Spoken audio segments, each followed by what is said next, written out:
with another video. This is going to be a Nightmare Falls video. This is a 4 scary true horror stories, just not really anything specific, just like random stories. Which, I wonder how many stories I've listened to now. Like, I've probably listened to so many, oh my goodness. No, it's falling over in a second. Wait. There we go. Okay. Yeah, so this is about 16.5 minutes long. It's kind of lengthy. I have my blanket here if I need it. Probably won't because it's super hot. It's going to be like 30 plus degrees here, Celsius, and like for the next like 2 weeks. So it's going to be pretty hot. And again, let me know if you guys like this, like me filming it from this angle. I like it because I can have the curtain open, have some light in. I do have this light on too, just for more light. But yeah, let's get into this video. I was hiding under my bed. Aurora and Bailey were hiding behind my parents' bed. Then someone opened the door to our house and slammed it shut. It was... I'm really curious if these are about like quarantine or something, or anything to do with quarantine. I guess we'll see. This ought to be exciting, but I'm hungry, so I just want to get this over with. Oof.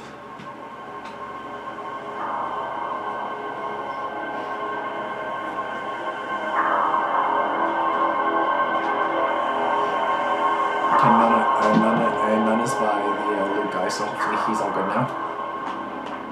I would have felt really bad if he had more stories. I started my new job at Will Rogers Airport.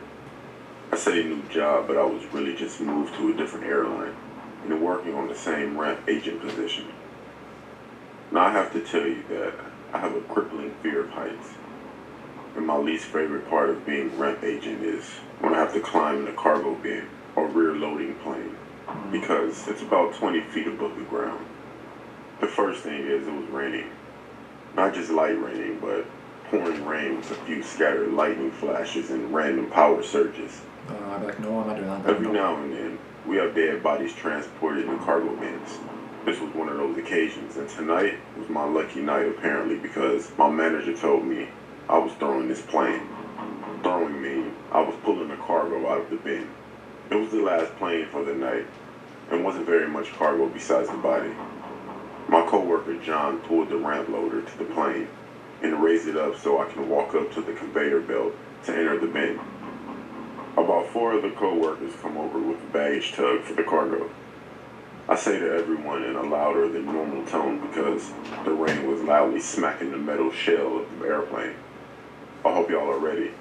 I'm not trying to be out here all night. John laughed and said, "Don't worry about it. Maybe you can find a new friend in there," in reference to the bodies. I didn't think it was funny, but I chuckled and told him to shut up and let's get going. I climbed into the small and cramped space and sat in the bin as far from the human-sized white cardboard box as I could, and pulled my phone out of my pocket to select a playlist to listen to while I throw the bin. I found a good one and I start working. The conveyor belt moves at a snail's pace, and you have to wait until they scan each individual package, so I can't just throw them as fast as I want to get out of there.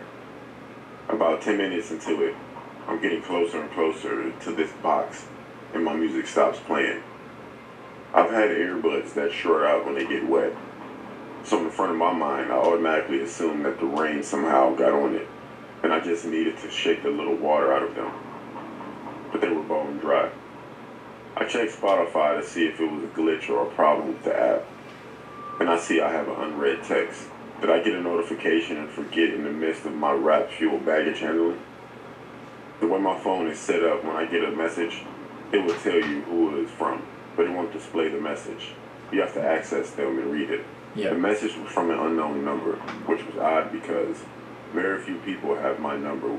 I clicked the notification and I read the message, and all it said was hi. I sent a text back and I said, who is this? My phone displayed that whoever sent the message saw mine immediately after it's sent. I waited and no response. I started my playlist back up and got back to my job. Shortly after, a crash of thunder that was so loud the plane shook made me jump at first, but I quickly rationalized it and returned to work. Shit. I noticed the conveyor belt was no longer moving. I yelled to John, "What the hell is going on up there?" Power. Why did it stop? He told me to sit tight. They're going to drop off this load. I think to myself, where else am I going to go? About 1 minute later, it got cold. Like I could see my breath cold.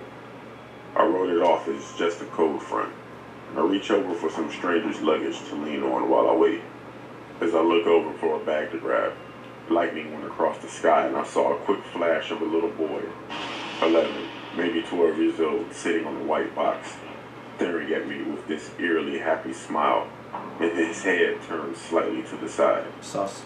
My heart sunk and I froze, never taking my eyes off that box for what felt like hours. Sus. I was startled by the replacement conveyor belt starting up right next to the plane. I darted to the moving conveyor, crawling as fast as I could, trying to keep my balance and panic at the same time. I hit the ground and looked at John and said, "Nope, I'm done. You're going to have to go in there." I didn't want to explain exactly what I saw, but John knew something scared me. So he asked me what was wrong and who was it. I stuttered a little bit, and I walked away before I could say anything. Then I got a new text message notification that I heard loud and clear this time. It responds from an unknown sender saying, "It's your new friend." Sus. Really sus. Oh my god. Unless that's like a friend playing a trick on you. But that makes you think it's the 12-year-old saying it's your new friend. Oh my god. Fuck. Bye. Nope. I quit. I'm done. I quit. This incident took place in my old house in the winter of 2013. Okay, Me being 12 years old. My mom had gone on a vacation to visit her friend in Bakersfield, California, leaving us home alone. Okay. My sister Aurora, who's the oldest at 21, will be watching us, as well as my brother Austin, 19 back then. Austin and Aurora had come back from the local gas station to grab some snacks, hot dogs, hamburgers, slushies, candy, and chips. Okay. And as well as Austin getting a pizza from Little Caesars. As we were going to watch a football game that night. It was December 15th, 2013, when it was pitch black out. The game being either the third or fourth quarter. Even over the commentator and the loud sounds coming from the TV, we could hear a faint yet very slight scratching sound coming from the garage. It sounded like our cats were scratching the wood in the garage, or maybe one of the dogs. Addison, my little sister, was looking around for the dogs and cats when she found them in the basement all resting in either our billiard room or the 2 bedrooms we had down there. Sus. Addison came upstairs and told us, and we were pretty reasonably shaken. The scratching continued, and it only made us feel more unsettled. Austin and Aurora looked pretty shaken when we heard a loud collapsing sound in the garage. It sounded like someone climbed up the ladder to our storage area, went through all of our boxes, and shuffled them around. It was when it hit us. Bailey, my other sister, turned off the TV, while Allie, another one of my sisters, went to go turn off the lights. Addison hid in one of my basement bedrooms. Allie hid behind the china cabinet in our other basement bedroom. I was hiding under my bed. Aurora and Bailey were hiding behind my parents' bed. Then someone opened the door to our house and slammed it shut. It was a man. The man said in a gruff voice, walking into the bedrooms, "Aurora, Austin, Allie, Bailey, Elijah, Addison, I would like to give you some candy." Oh, hell no. He also said our full names at one point, and somehow knew our middle names. Oh my The man god. started pounding on the 3-bedroom doors and screaming that he had a bunch of candy canes, and he just wanted to spread Christmas cheer. Yeah, Austin okay. jumped on the man from behind. Yes. He actually had a huge kitchen knife. Austin managed to stop him from stabbing or cutting him. The cops arrived a minute later, and the man was still in Austin's possession.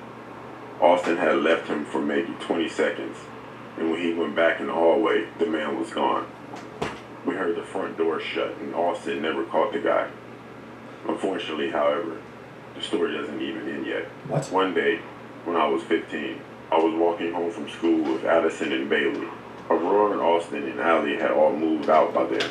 I opened the front door to see everything shifted around, and the whole house was trashed. We found this incredibly odd, and even more, that it was a terrible foul smell coming from our basement. And 5 of our dogs, Rocky, Roscoe, PD, Coco, and Bingo, were all clawing at the basement door.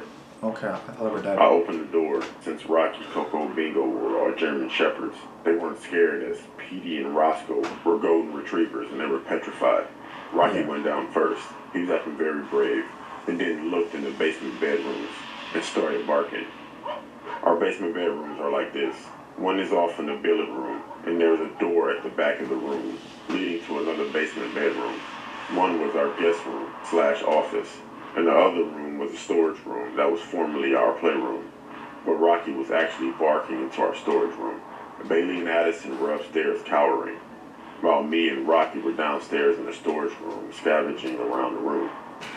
I turned on the fan and the light. Then I hear, "Elijah, come down here, please." I jumped and the man from that one night in December stood up with a knife. Rocky pinned the guy to the floor, biting him profusely. Yes. I screamed for Addison or Bailey to call the cops, and they arrived in 5 minutes while Rocky was on top of the man. Hold him this time. He was arrested. Yes. And had been responsible for several crimes. I had forgotten about both incidents for a while, and we actually moved out of that house a few days ago, which was June 11, 2020. And when we were actually looking at the house for the last look, Bailey looked at the wall behind the china cabinet in the guest room and screamed. There was old carved blood into the wall that said, "I will come back." I will forever be grateful toward Rocky and Austin, both saving our lives. And Coco unfortunately died in August 2017 due to lymphoma. This incident will forever haunt me, and I hope we never see that man again. And I fear he will come to our new house. And he was sentenced to 12 years. I'm really glad that he got caught though, because like the first time he didn't got caught. Like, don't even leave them for 5 seconds, never mind 20, because they will escape. Don't leave them at all. I'm so glad he escaped though. Oh, thank God. I'm 15 and I'm so glad he got caught though. Last year I was acting for one of my school's productions. I go to this artsy school in my city, so it turned out pretty good. Okay. I play a small part, who basically explains the plot. Anyhow, after I was done with the scene, me and a couple of other actors went backstage. Behind our stage was the hallway, which is where most actors just chilled and waited for their scenes. Okay. At the end of the said hallway was a door that led outside. I was chatting with a friend of mine when we heard a knock on the door. We all froze, and a senior named Kai said, "What was that?" We all stared out the window at the door into the pitch black. I began to walk towards the door while following Kai, who was telling me to let him go out. I don't know what I was going to do. I guess I just wanted to impress the other actors. I opened the door and looked out upon the field. A cool breeze hit me in the face. Kai stood behind me as I looked around the corner of the door, but I couldn't see anyone, so I shut the door. The other actors were scolding me for opening the door. Anyhow, at the end of the night, after the show was finished, I was waiting in an almost empty staff and student parking lot outside for my mom to pick me up.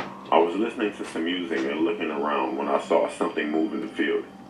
I turned my head to get a closer look, and I swear I saw two people hiding under a tree. One This was is why I holding don't what like looked like a baseball bat, while the other just stood next to him. Once they spotted me, I yelled, "What are you doing here?" They both then turned and began running toward me. I began to bang on the doors and constantly look over my shoulder at the two. Luckily, one of the other actors opened the door and I ran in and told her to shut it. She did, and began to ask me what was wrong. And I swear I felt my stomach stop when there was a bang on the door. The two men were there. They looked to be in their 30s. One was hitting the door with a metal bat and the other was holding what looked like a steak knife. Luckily, the actress, I'll call Taylor, began to dial 911 and yelled she's calling the cops. They bolted immediately. When the cops arrived, they searched under the tree. It turns out they had been there since the start of the play based on the cigarettes and a pamphlet about the play under it. What was shocking was my name, along with two of my fellow actors, were circled. It seemed like when they knocked on the door, they were hoping it was one of the actors, an easy target. I'm grateful for Kai being behind me when I opened the door.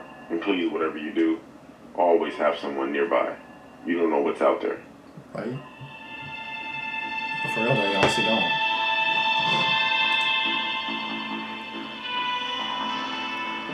Last story. One night in October 2016, My parents went out for our anniversary dinner. This is during the They wouldn't clown be back craze. for another few hours, so me and my older brother Justin had the whole house to ourselves. We watched half a movie, then went to sleep. But I stayed up on my laptop. I was sitting on my bed watching YouTube when I heard a really loud scream. It didn't really bother me because I lived in Orange, New Jersey, and there were a lot of crackheads at the time. A few minutes passed and I started to hear what sounded like circus music coming from outside. I looked out my window and saw a man, dressed in a clown costume, face down on the ground. I went to wake my brother up to tell him what happened, but he didn't believe me.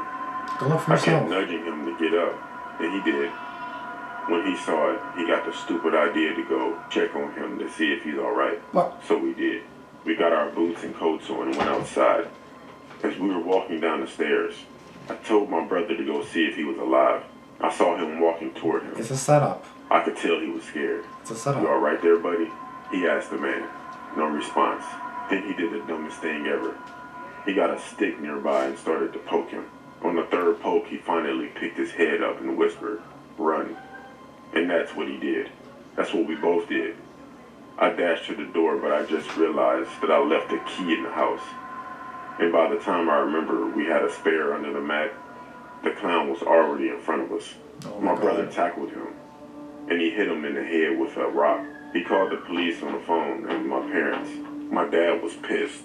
My mom was too, but not as much for some reason. The clown survived and was sentenced to 5 years in prison. I'm just glad we made it out alive. If you're ever home alone, please make sure that all your windows and doors are locked. That's common And don't sense. let anyone into your house if you're not expecting anyone. Please be safe.